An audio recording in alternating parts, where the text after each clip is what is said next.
Top 10 romance anime where the bad boy falls for good girl. तो आज के इस वीडियो के अंदर मैं 10 ऐसे रोमांस एनिमे के बारे में बात करने वाला हूं जहां पे तुम्हें मेन प्रोटैगनिस्ट के रूप में एक बैड बॉय टाइप का बंदा दिखेगा जो कि एक बहुत ही अच्छे लड़की के प्यार में पागल हो जाता है। क्या होगा अगर एक बैड बॉय टाइप का बंदा बहुत ही अच्छे दिल की, बहुत ही अच्छे बैकग्राउंड वाले लड़की के प्यार में पड़ जाए? क्या वो बंदा उस लड़की को इम्प्रेस कर पाएगा? क्या वो दोनों आ पाएंगे रिलेशनशिप में? और अगर वो दोनों कपल बन गए तो कैसा दिखेगा उनका केमिस्ट्री? ये सभी अगर तुम लोग जानना चाहते हो तो इन कुछ 10 एनिमेस को जरूर ट्राई करो। हमेशा की तरह मैंने कोशिश किया है जितना हो सके अंडररेटेड एनिमेस को वीडियो के अंदर प्रेफरेंस देने की, इसलिए इट इज़ क्वाइट पॉसिबल कि काफ़ी सारे अच्छे एनिमेस शायद मिस हो चुके हैं मुझसे, बट चिंता मत करो, अगर इस वीडियो में अच्छा खासा रिस्पॉन्स आया तो मैं जब इसका पार्ट 2 बनाऊंगा तब मैं उन एनिमेस को भी ज़रूर इंक्लूड करूंगा। So without any further delay let's get started. Number 10 कोइकिमो। सो इसका स्टोरी कुछ ऐसा है कि हमारा मेन कैरेक्टर एक ऑफिस जाने वाला बंदा है। वो काम वाम करता है, पैसा वैसा कमाता है, बट उसके कैरेक्टर के बारे में एक छोटा सा इन्फॉर्मेशन जो तुम सभी लोगों को जान लेना चाहिए वो है कि अपना भाई बहुत ही बड़ा प्ले बॉय है। वो वोमेनाइजर टाइप का बंदा है और तुम लोग समझ ही सकते हो कि भाई इसका पर्सनैलिटी कैसा हो सकता है। एक दिन जब वो ऑफिस जा रहा था तब अचानक से उसका एक बहुत ही बड़ा एक्सीडेंट लगभग हो ही चुका था। बेसिकली अपना एमसी सीढ़ी से गिरने वाला था, बट एक लड़की ने आके उसकी जान बचा ली। बाद में जब वो घर पहुंचा तब वो देख के चौंक गया कि वो लड़की उसके घर में ही बैठी है। जल्दी ही उसे रियलाइज हुआ कि वो बंदी बेसिकली उसके छोटे बहन की दोस्त है। देखो वैसे तो हमारा एमसी बहुत ही ज्यादा ग्रेटफुल था ही कि उस बंदी ने उसकी जान बचाई, मगर साथ ही साथ उसका प्लेबॉय वाला अवतार भी जाग उठा and he started trying to reach her. मगर चिंता मत करो, ही फेल्ड मिजरेबली। इसके बाद से हमारा मेन कैरेक्टर उस बंदी के आगे पीछे घूमने लगा and he kept doing this type of things. Initially तो वह लड़की अपने मेन कैरेक्टर को बिल्कुल भी पसंद नहीं करती थी, मगर धीरे धीरे उसे रियलाइज हुआ कि हमारा एमसी सच में उससे काफी ज्यादा प्यार करता है। अभी आगे क्या होगा वो जानने के लिए go and watch this anime. ये 2021 को रिलीज हुआ था और इसके टोटल 12 एपिसोड है।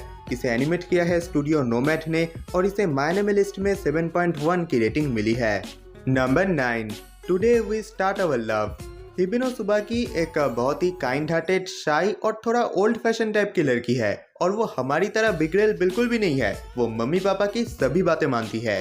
अपने हाई स्कूल के पहले दिन स्कूल के ओपनिंग सेरेमनी में उसकी मुलाकात होती है स्कूल के टॉप गाय से जो Kabir Singh animal ultra pro max था। उसके जैसा रूट बंदा हिबिनो ने पहले कभी भी नहीं देखा था। बाद में उसे रियलाइज होता है वो बंदा जिसका नाम था कियोटा वो लिटरली हिबिनो की क्लासमेट है।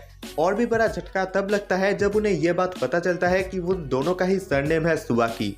जी हाँ, Kiyota Tsubaki and Hibino Tsubaki. The two are both top of their class but different in every other way. इन दोनों में नाम के अलावा और कोई भी चीज कॉमन नहीं था, मगर किस्मत में शायद कुछ और ही लिखा था। इसीलिए इन दोनों के बीच में धीरे धीरे एक अलग ही बॉन्ड बन जाता है और आगे क्या होता है वो जानने के लिए तो तुम्हें एनिमे ही देखना पड़ेगा। ये 2010 के अराउंड एयर हुआ था और इसको एनिमेट किया है स्टूडियो जेसी स्टफ ने। इसे माय एनिमे लिस्ट में रेटिंग मिली है 6.5। नंबर 8 कोडोचा। ये एनिमे मुझे पर्सनली काफ़ी पसंद है बिकॉज इसके अंदर बहुत ही अच्छा खासा कैरेक्टर डेवलपमेंट किया गया है। साथ ही साथ इसके अंदर जिस तरीके से इमोशंस को पोर्ट्रेट किया गया है वो लिटरली काबिले तारीफ है।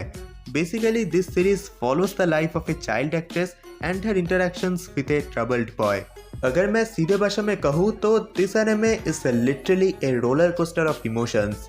जैसे धीरे धीरे हमारे मेन कैरेक्टर साना और अकितो के बीच की केमिस्ट्री बनती है और जैसे साना को अकितो के पास्ट के बारे में पता चलने लगता है वो देख के तुम्हें सच में काफ़ी मज़ा आएगा। It is undoubtedly one of my favourite classic 90s anime. ये 1996 को रिलीज हुआ था और इसके टोटल 102 एपिसोड है।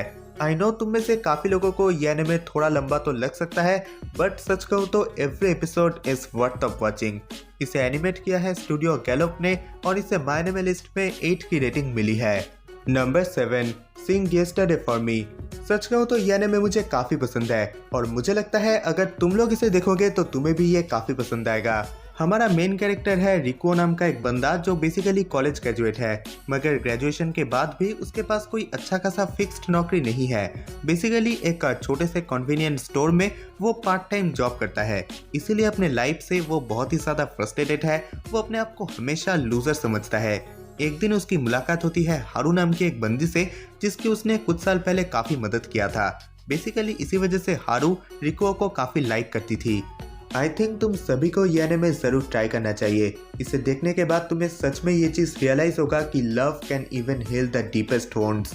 जैसे जैसे स्टोरी आगे बढ़ता है सिचुएशन बहुत ही कॉम्प्लेक्स होने लगता है। इसका कैरेक्टर डेवलपमेंट भी सच में काबिल तारीफ है।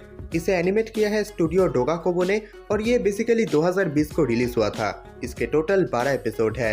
इसे माय एनिमे लिस्ट में 6.8 की रेटिंग मिली है। नंबर 6, हानायोरी डांगो। इस एनिमे के अंदर माकिनो नाम की एक लड़की है जो बहुत ही पुअर फैमिली से बिलोंग करती है। उसके माँ बाप बहुत ही ज़्यादा गरीब है, इसलिए वो बिना किसी लफड़े में फंसे हाई स्कूल को कंप्लीट करने के बाद कोई पार्ट टाइम जॉब करके अपने फैमिली को हेल्प करना चाहती है। But unfortunately things didn't go as planned. अपने एक दोस्त के खातिर माकिनो स्कूल के सबसे 4 पॉपुलर और पावरफुल बंदों से भिड़ गई। ये बंदे स्कूल में F4 नाम से पॉपुलर थे और कोई भी इनसे भिड़ने का हिम्मत नहीं करता था। हालात तो भाई ऐसा मोड़ लिया कि माकिनो और ये F4 अक्सर आमने सामने होने लगे, मगर धीरे धीरे शायद इनका दुश्मनी दोस्ती में बदलने लगा। यहाँ तक कि she fall in love with Hanazawa जो F4 का बहुत ही पॉपुलर बंदा था। धीरे धीरे माकिनो रियलाइज करती है कि पूरी दुनिया F4 को जो समझती है असल में अंदर ही अंदर वो लोग वैसा नहीं है। सच कहूँ तो इसका स्टोरी बहुत ही ज़्यादा वेल रिटन है, साथ ही साथ कैरेक्टर डेवलपमेंट वगैरह भी बहुत ही कमाल का है। अगर तुम लोग school drama plus bad boy falls for good girl वाले निश का एनिमे देखना चाहते हो तो इसे ज़रूर ट्राई करो। ये बेसिकली 1996 को रिलीज हुआ था और इसके टोटल 51 एपिसोड्स है। इसे एनिमेट किया है स्टूडियो टोई एनिमेशन ने और इसे माय एनिमे लिस्ट में 7.5 की रेटिंग मिली है। नंबर 5, अर्ल एंड फेरी। सच कहूँ तो बहुत ही एंटरटेनिंग एनिमे है ये। इसका स्टोरी, इसके कैरेक्टर्स, इसका ह्यूमर सब कुछ एकदम टॉप नॉच है। अगर मैं एकदम स्पॉइलर फ्री ओवरव्यू दूँ तो बेसिकली इसका स्टोरी विक्टोरियन पीरियड पर सेट है। हमारी फीमेल प्रोटैगनिस्ट बेसिकली एक फेरी डॉक्टर है जो एक दिन एक बहुत ही हैंडसम बंदे से मिलती है जो एक थीफ टाइप का था, तुम कह सकते हो। वो बंदा क्लेम कर रहा था कि वो ब्लू नाइट साल है, मगर उसके पास कोई भी प्रूफ नहीं था। जैसे जैसे स्टोरी आगे बढ़ता है चीज़ें बहुत ही ज़्यादा कॉम्प्लेक्स होने लगती है और हमारे मेल प्रोटैगनिस्ट के काफ़ी सारे सीक्रेट्स हमें धीरे धीरे पता चलने लगता है। आगे जिस तरह से इन दोनों का रिश्ता प्रोग्रेस करता है वो देख के तुम्हें सच में काफ़ी मजा आएगा। ये बेसिकली 2008 को रिलीज हुआ था और इसके टोटल 12 एपिसोड है। इस एनिमे को एनिमेट किया है स्टूडियो आर्टलैंड ने और इसे माय एनिमे लिस्ट में 7.2 की रेटिंग मिली है। मुझे लगता है तुम सभी को ये एनिमे एक बार तो ज़रूर ट्राई करना चाहिए। Number 4, my little monster. इस एनिमे के अंदर शिजुको नाम की एक लड़की है जिसके कोई दोस्त वगैरह नहीं है।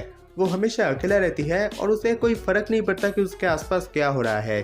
शिजुको पूरा दिन पढ़ाई करती रहती है। एक दिन उसकी मुलाकात होती है हारू नाम के एक बंदे से जो उसी के क्लास में पढ़ता है। हारू बहुत ही प्रॉब्लमेटिक बंदा है, वो हमेशा लड़ाई झगड़ा करता रहता है और वो काफ़ी दिनों से स्कूल भी नहीं आ रहा।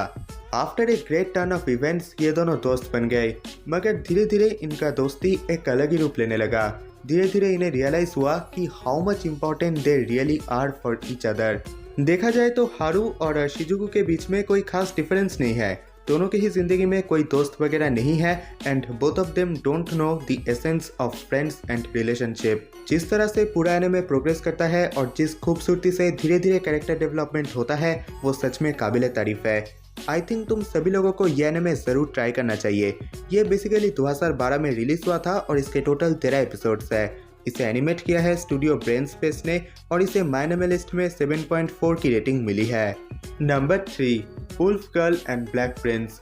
इस एनिमे के अंदर एरिका नाम की एक बंदी है जिसने अपने दोस्तों से झूठ बोला है कि उसकी एक बॉयफ्रेंड है। एक दिन जब उसके दोस्त उसे बहुत ही ज़्यादा फोर्स करते हैं कि अपने बॉयफ्रेंड का फोटो दिखाओ, तब वो कियोवा नाम के एक बंदे का फोटो दिखाती है जो उसकी बॉयफ्रेंड बिल्कुल भी नहीं था। बेसिकली वो बंदा बहुत ही बड़ा सैडिस्ट था। जब एरिका उसके पास जाके उससे रिक्वेस्ट करती है कि तुम मेरे बॉयफ्रेंड बनने का नाटक करो, तब वो बंदा रिप्लाई में कहता है कि मैं तुम्हारे बॉयफ्रेंड बनने का नाटक कर सकता हूँ, मगर बदले में तुम्हें मेरा स्लेव बनना पड़ेगा। वैसे तो इनिशियली इन दोनों के बीच में कोई सीरियस रिलेशनशिप नहीं था, बस ये दोनों लोगों के सामने कपल बनने का नाटक कर रहे थे। मगर जैसे जैसे समय बीतता है इन दोनों का रिश्ता बहुत ही ज़्यादा गहरा होने लगता है। धीरे धीरे इन दोनों के दिल में एक दूसरे के लिए फीलिंग्स बहुत ही ज़्यादा इंटेंस होने लगती है। धीरे धीरे कब ये दोनों एक दूसरे को प्यार करने लग गए वो इन्हें भी समझ नहीं आया। सच कहूँ तो it is one of my very first animes जिनका मैंने पूरा मांगा पढ़ा था जस्ट बिकॉज मुझे इसका स्टोरी जानना था। अगर तुम लोग भी इसके एनिमे को ख़त्म करने के बाद इसका मांगा रीड करोगे तो तुम्हें सच में बहुत ही मज़ा आएगा। जिस तरीके से पूरे स्टोरी को रैप अप किया गया है, एंड में इन दोनों का रिश्ता जो मोड़ लेता है और जो अल्टीमेटली होता है स्टोरी में, वो सच कहूँ तो बहुत ही कमाल का है। I think all of you should try this anime. ये 2014 को रिलीज हुआ था और इसके टोटल 12 एपिसोड्स है। इसे एनिमेट किया है स्टूडियो TYO एनिमेशंस ने और इसे माय एनिमे लिस्ट में रेटिंग मिली है 7। नंबर 2, मेड-सामा। इस एनिमे के अंदर मिसाकी आयुसावा नाम की एक बंदी है जो अपने स्कूल की फर्स्ट स्टूडेंट काउंसिल प्रेसिडेंट है।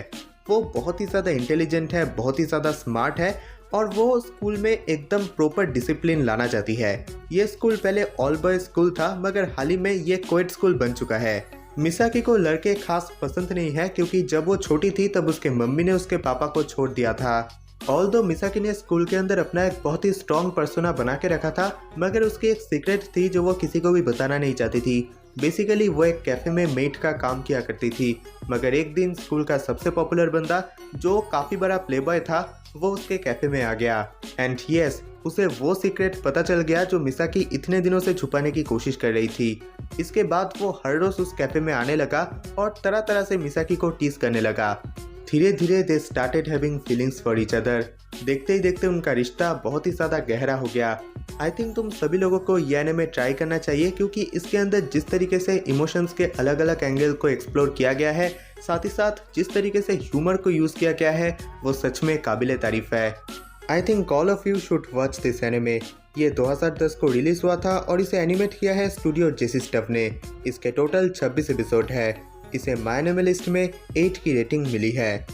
Number 1, say I love you. Mei Tachibana is a quiet girl जिसके कोई दोस्त नहीं है। उसने अपना ज़्यादातर स्कूल डेज अकेले बिताया है। एक्चुअली बचपन में जब वो एलिमेंट्री स्कूल में थी तब उनके क्लासमेट के मौत का इल्ज़ाम सभी ने मेई के ऊपर डाल दिया था।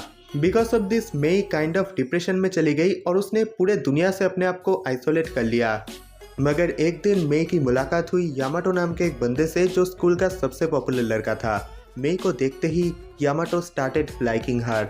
मगर शुरू में मेई को वो बंदा बिल्कुल भी पसंद नहीं था। इनफैक्ट मेई ने तो यामाटो को लात भी मार दिया था।